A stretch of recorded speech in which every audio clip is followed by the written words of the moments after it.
How good was that? Come on. Another round of applause, please. You all having a good time? You enjoying this? I did the first conference in San Francisco. It was in 2019, and I think there was about 4,000 people there. We had to have a year off in 2020, and then we moved to Miami, and I did that conference, and I think there was about 12,000. I think there's about 25,000 of you here. So this is unbelievable. I think we all appreciate everything Bitcoin Magazine's done here. So to everyone there, CK, Brandon, P, David Bailey, come on. Give them a round of applause. Yep. All right. We've got a few to go. My boy Jack Mallers is going to be up soon. I know you're all excited about that. But next up, can we have a huge round of applause for Ricardo Salinas? Thank you. In there? All right. Jesus, thank you. Hey, guys. So, why is a family picture up there? I want to share a little story because, I'm introduced here as the third richest man in Mexico. I'm on some billionaire list. Who cares? The point is, it was not always like this. I want to share a little bit about what happened to me and the family in the years and how we got here, and maybe you have some take-home value. So the guy in the middle is my grandfather. He was born in 1906. My dad was born in 1932. I was born in 55. What does it matter? It matters because we've been victims of the Fiat fraud for the whole century. So maybe you can learn something from this stuff. All right? Now, who's that? Zapata, This is a hero, Zapata. Well, one of the things that happened during the time of my grandfather was that the Mexican peso turned to shit. And those pieces of paper that you have there, we call them in Mexico bilimbiques, which means worthless pieces of paper. And every revolutionary general that came into power printed his own. So it was a big mess in Mexico until 1925, and we made the Central Bank of Mexico. Now, during the 70s and the 60s and 70s, my dad became a gold bug. So we come from that strain of thinking, the original gold bugs. And actually, my dad spent a big part of his life promoting the silver coin as a way for people who don't have access to financial institutions to actually be able to save something. And here's my dad, a bit older now. He's 90 years old, still in good health. But when I came to work at my dad's company, that was in 1980,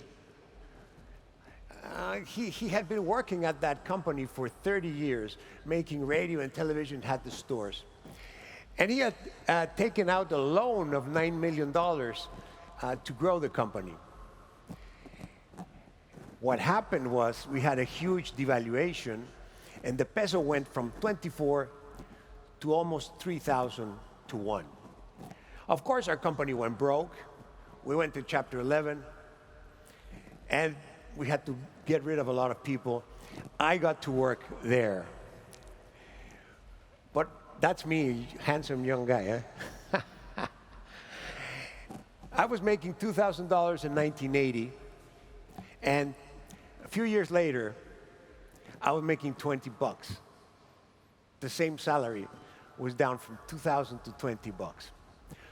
So I know about hyperinflation. I've been there. And it's not the same to know it in theory as to actually be a victim of it. Now, the bad news is that the US and Japan and the UK and the Euro bloc, they're going exactly the same route as my country went in the 80s. It's exactly copy-paste. You could just change the numbers, but but the graph would be the same.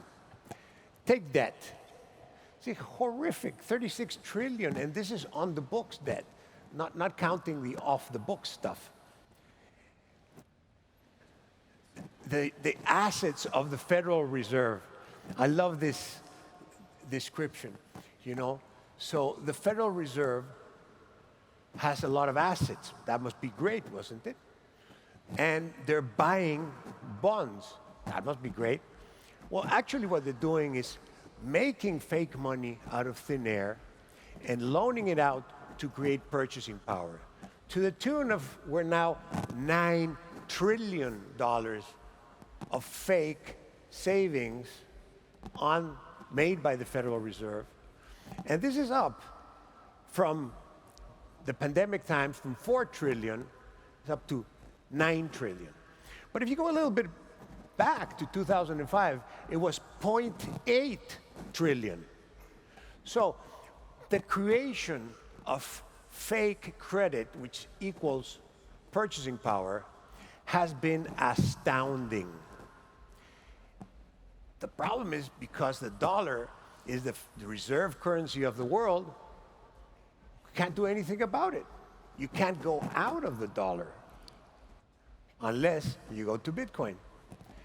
But it's going to happen, you know, there's no way that people are going to be expropriated like that.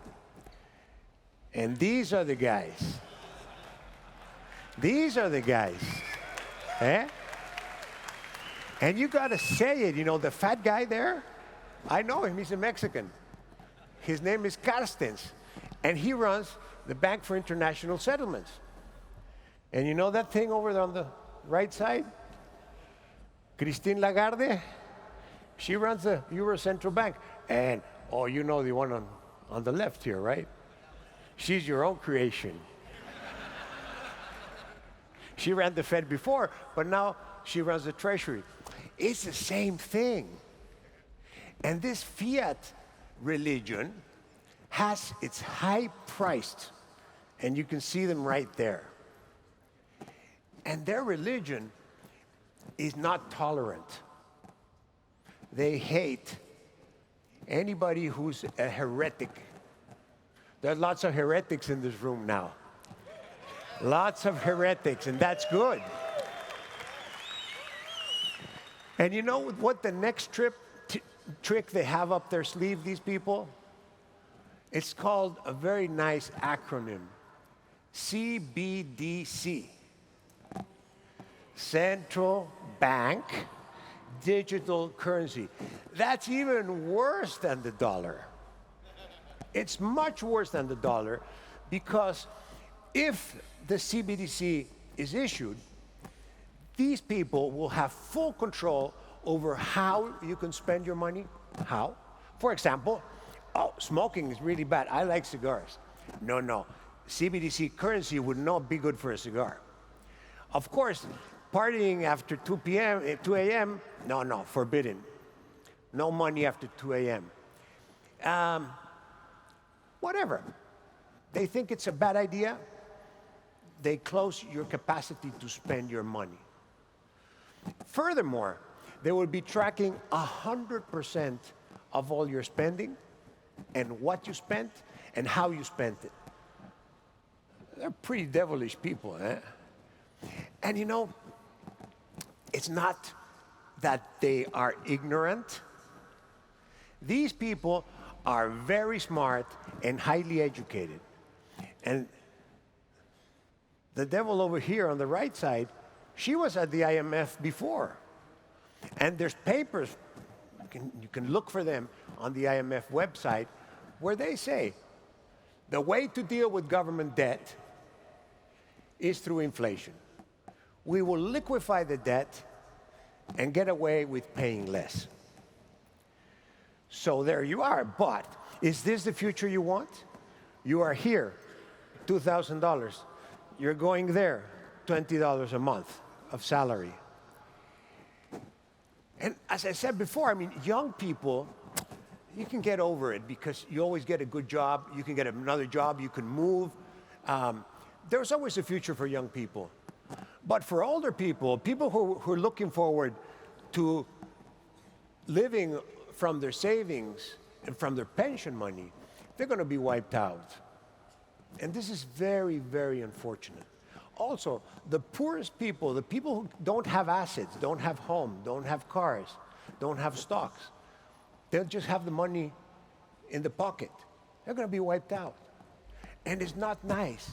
It's not something that you would wish on somebody.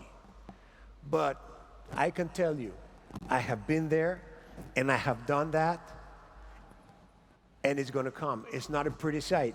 So what can we do? We can buy Bitcoin and sell those shit coins that we have there. Yeah. And definitely no to fiat fraud. This thing is literally useless. I mean, it's not even good for toilet paper. It would do a bad job. Guys, I don't want to sound too alarmist, but this has happened. It just didn't happen to the US. It doesn't mean it can't happen to a civilized country. Germany was a highly civilized country until it got hit by the inflation in Weimar. So does this mean that Germany is the same as Zimbabwe, who had the same inflation? No, they're not the same. But it can go through the same process. And unfortunately, in the US, it's curtains. This is the way to save your skin. Buy Bitcoin, sell shitcoin. Thank you, guys. Thank you. Right, so I think that all of us agree that Ricardo Salinas gets it. That was an interesting presentation, calling out the central bankers as villains, the fiat religion, and more. I want to get reactions. Let's go to you, Pete. Look, I think this is a star performance from Ricardo Salinas. Just want to go through some highlights. Starting with his past, framing himself as a victim of the fiat fraud, talking about how his father was a gold bug, but also painting the villains, right? So drawing this contrast of that we should be against the CBDCs, Janet Yellen. But look, I think his message that this has happened to him and that this could happen here, it was nice for the crowd and a huge update, I think, from the more mixed bag from what we saw from Peter Thiel. Let's go to you, Ben. First of all, huge thumbs up to the slides. I think those are some of the best slides I've seen all day. It really hit home how quickly that experience was for him. Like it was time span 8 years. Right. $2,000 to 20. And also, I really enjoyed that he called out or gave a warning about CBDCs because they do require, even if done in good faith, it requires perpetual trust that those tools will never be abused, and Bitcoin gives an opt-out. It was also the language, right? I think he used like words very carefully. Fiat religion, and this is the line I loved, is their religion is not tolerant, right? Yep. So he's drawing this contrast where Bitcoiners are adopting Bitcoin. They're choosing freely to use this new type of money, and then sort of positioning the IMF, the World Bank, Federal Reserve, those people as people who are intolerant. I just love, it's a slight change, it's a slight framing, but it's a great framing, and I think it'll resonate well. I think Bitcoiners need to go on the aggressive. I also did love the slides, Ben, and Pete, you were joking around how someone's going to get that tattooed on their body, so that would be hilarious. Let's go to you, Mark. Yeah, I would say that, you know, some lessons in life can't be taught, they can only be learned. And he learned the hard way. He saw his purchasing power go from $2,000 down to $20, and he understands what is at risk. He's got a lot of wealth. He doesn't want to lose it.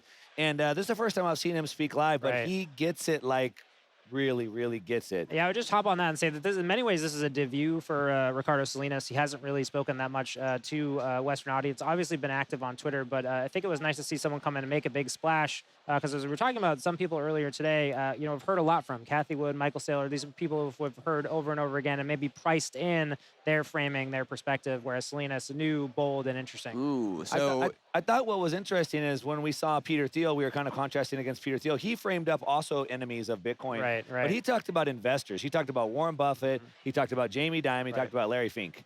Where Salinas also gave us enemies, but he put the central banks, and then specifically talking about the central bank digital currencies. And what I liked about the way that he did, it's easy to say central bank digital currencies are bad, but he said because of behavioral modification aspects.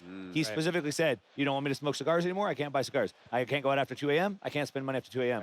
And he really got it, and I think that was good. I mean, I think that that's a really strong point, is that control of monetary policy is affect mass population control.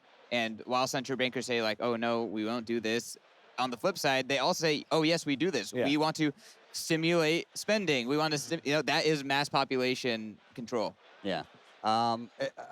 He's basically outlining and giving fair warning to everybody out there that may not be familiar with what CBDCs are capable of, what the real risks are. And again, as you say, it requires it's going to require perpetual trust that those levers aren't pulled, and why do that? I'll just Why add not another opt note out?